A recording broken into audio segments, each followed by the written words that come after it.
into 3 different parts. We're going to be focusing on special types of functions and what their graphs look like. So if we think about what we are used to graphing, we're used to graphing linear functions. Put it in slope-intercept form, graph your y-intercept, complete the slope, make your line. Or find your x and your y-intercepts, graph your x-intercept, graph your y-intercept, connect them to make a line. So we're used to making a basic linear graph. Well, now what we're going to do is we're going to take these linear graphs and we're going to turn them into special linear functions. Okay? So, first and foremost, you don't need to put this because I know you know how to do this. Do we know how to graph y equals 2x minus 1? How do I graph it? You just tell me how to graph it. Start where? Start -1 and do what? Up 2 over 1, and I can do that as many times as I want. If I wanted to go backwards, I would go down 2 over 1, down 2 over 1, and then I would have a nice straight line, right? Okay, so if that is my graph, how many points are on this line? An infinite number of points would be on the line. What would be the domain of this line? All real numbers. What would be the range of this line? All real numbers. What if I did this? Did my domain change? Now what's my domain? Less than all real numbers less, sorry, -1. Think x. X-axis. 0. Yeah, it's all real numbers, so going smaller to 0. So if I had to write this out, it would be everything less than or equal to 0, right? For my domain. And the range would be the other. Right, your range would be y is less than or equal to -1. What if I made it go the other way? So my line continued up like this, and I took off the bottom half. Now what's my domain? the opposite. The signs would change the same, would change. Yep, my signs are not going to flip. So x has to be greater than or equal to 0, and y needs to be greater than or equal to -1. Okay? So as we think about this linear graph as a piece of the whole entire line, it's going to have a different set of domain and a different set of a range. So let's go ahead and graph this for the following. If we had the line y is equal to 2x minus 1, and I only wanted a piece of that graph so that my domain was for all sets of values of x greater than 2. Give you a second to get yourself set up. So if I were to graph it for the domain of all real numbers, that would just be a nice straight line. Put arrows at the end of it, call it a day. But now I want to think of it as just a piece of that line, a section of that line, for x greater than 2. Now you can visualize in your head what that graph looked like. It was kind of looking like this. But I want all values to be greater than 2. So am I going to have any part of the line over here? No. Where is your x values greater than 2? Well, here and all the way over, right? So where would I find that cutoff point or that end point? At 2, what is the y? 2, 3. Oh, it's 2, 3. When you plug it in, what do we get?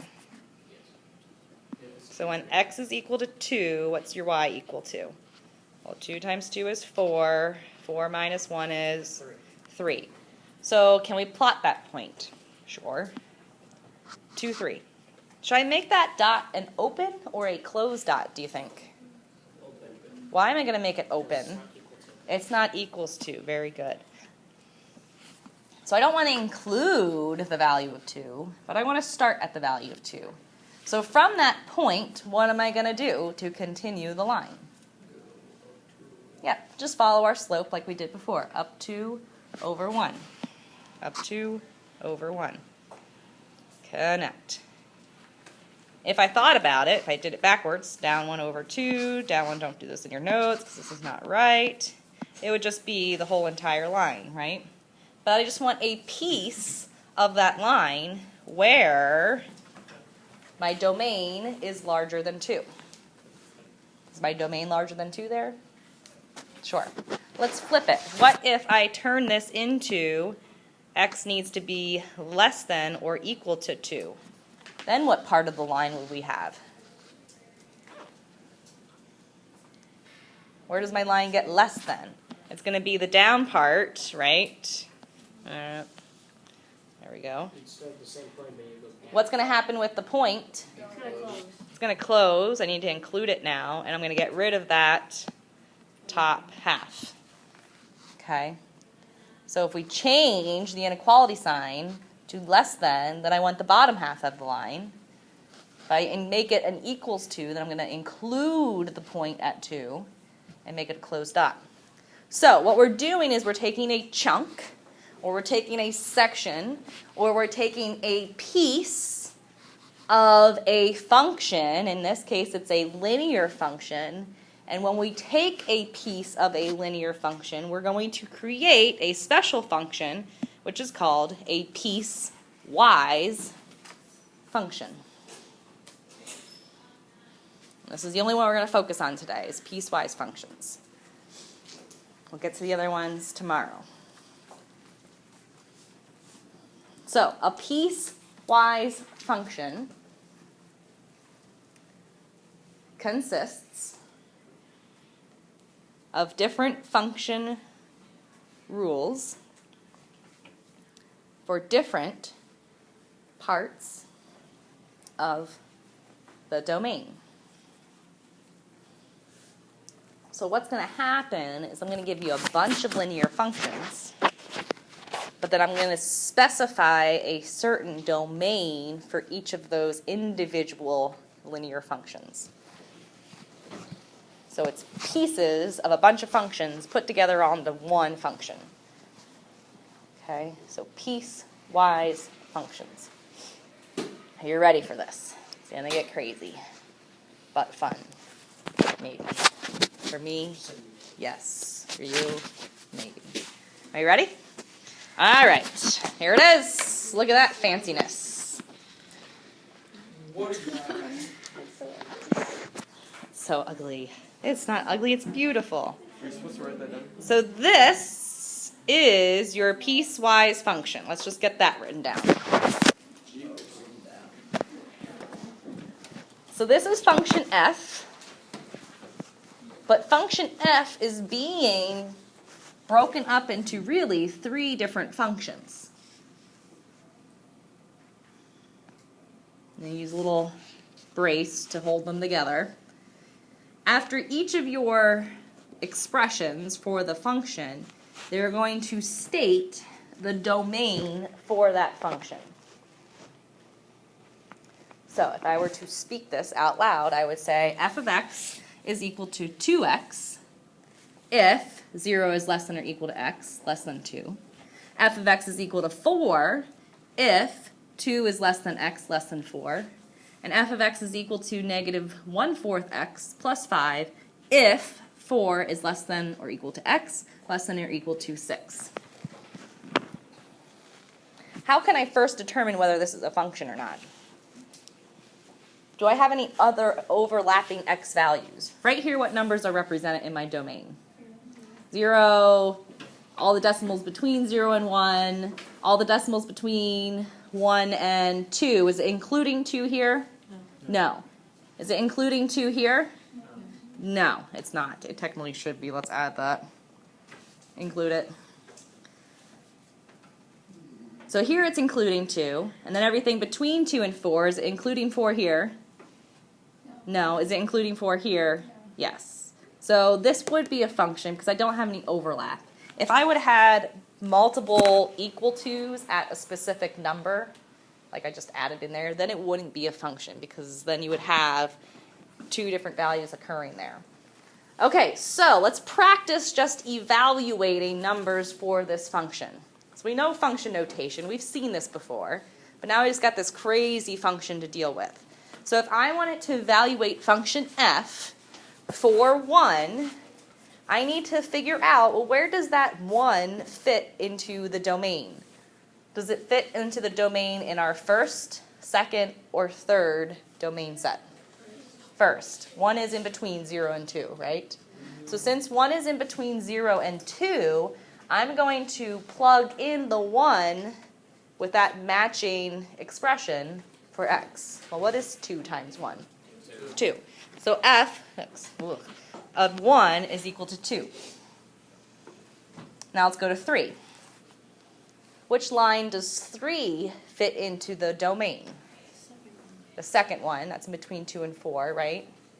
So now let's look at the expression. Is there any x there? So it's just going to be 4. I don't have anything to plug it in for, so it's just going to be 4. How about 6? Where does that one fall? Into the third one. So now we got to plug in 6 in place of x there. I got to think a little bit more. It's probably not going to be as nice. Negative 1/4 times 6 is negative 3 over 2. Yeah?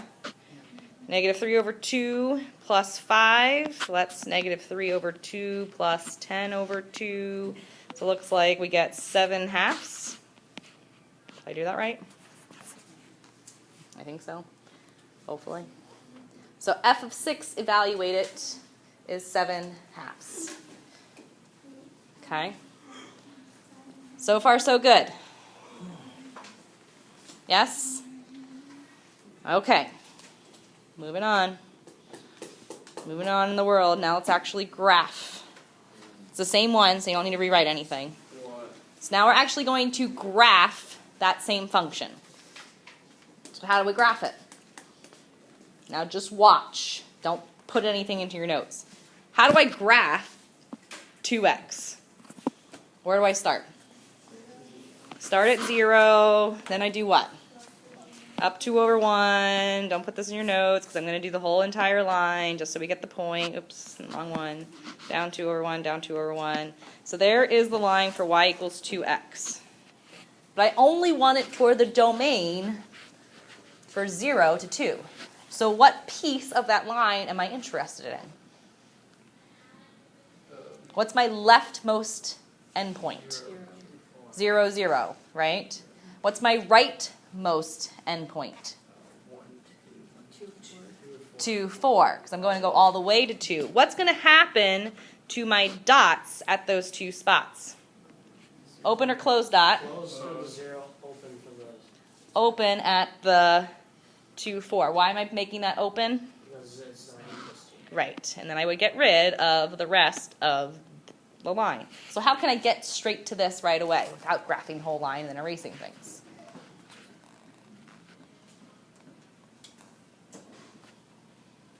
Where does this 0, 0 come from? The 0 in my domain. If I think about these as 2 ordered pairs, left endpoint, right endpoint, think geometry or line segments, if that is my x coordinate for 0, plug in your x. What do you get? 0. So this is what I always do. I'll put little ordered pairs above it. Is this going to be an open or a closed dot? At 0, 0. It's going to be closed because the equals 2. So then I'll put a little close there. Just remind me what I am doing. Organize my thoughts. Now let's go to the right endpoint. If x is 2, what's my y? 4. Is that going to be an open or a closed dot? That's going to be an open dot because it doesn't have an equals 2. So then what I would do is I would go over to my graph. I would put a closed dot at 0, 0. I would put an open dot at 2, 4, and then I would connect. Okay. So now let's go to the third or the second tier. Keep that equals 2 there. Well, this one's easy. My left endpoint is 2. When I plug 2 into this expression, what comes out? 4. There is no x. When I plug in 4 into this expression, what comes out? 4. Can we plot those points? Yeah. It just so happens that this 2, 4 is the same as that 2, 4. So now what's going to happen to that dot? Now I'm going to close it in. 4, 4, open or closed? Open, connect. It's not O4. Yeah. Oops, thanks. It's 4, 4, thank you. 4, 4, so it's going straight across. All right, let's do the third step. So now let's plug in 4. When we evaluate the third expression for 4, negative 1/4 of 4 is negative 1. Negative 1 plus 5 is 4. When I do the same thing for 6, what did we say we got last time? 7/2. So at 4, 4, what's going to happen? I'm going to turn that into a closed dot. At 6 and 7.5, so 7.5 is a 3.5. So I'm right about here. Close dot and connect. There's my piecewise function. Looks a little bit crazy, huh? What would have changed if I would have changed this domain to just, let's say, x is greater than or equal to 4. Would it just be an arrow? Then it would just turn into an arrow, yes. There wouldn't be an endpoint on it. Okay? All right, so piecewise functions. Do you want to try some on your own?